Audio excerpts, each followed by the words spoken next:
So a lot of you bought the one through school, so I'm going to kind of show you how to set this kind of compass up first.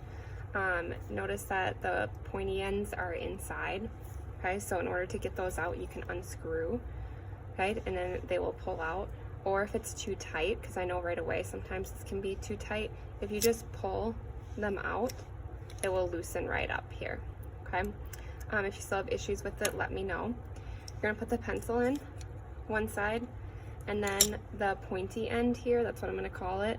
Notice that there is an arrow here. Sorry, you can't really see it, an arrow, okay? And it's kind of like a little lip here on it. You're gonna make sure that that goes all the way in, and it should secure pretty tightly, like nice and snug, with the arrow pointing at the numbers. Okay, and then once you have it, I always like to make sure they're the same distance. Okay, so make sure they're nice and flat when they're parallel to each other, then you can tighten your compass. Okay, don't make it too tight, make it just tight enough so that it's still a little loose to move it around. Okay, then I tell people to hold the pointed end like a pencil. Okay, so don't hold on to your pencil, hold on to the pointed end like you would a regular pencil.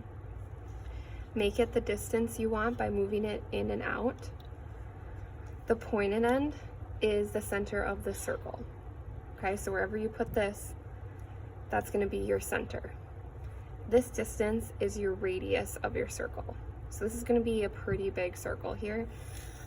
When you are drawing your circles like this, okay, I'm kind of pressing on this part of my pointed end. So I have this here, and I'm kind of pushing forward, and I'm just moving it around like this. I might need to switch hands to get the other part, but notice I'm not moving my paper around. Okay, my paper stays put. Okay, it's just my compass that is moving. Okay, so you kind of apply pressure going forward a little bit. Okay, so if you want to make another circle, you can adjust. This one will be a little smaller. Okay, and again, try it out. Okay, just press forward a little bit, put a little pressure, and that will be enough to draw a circle.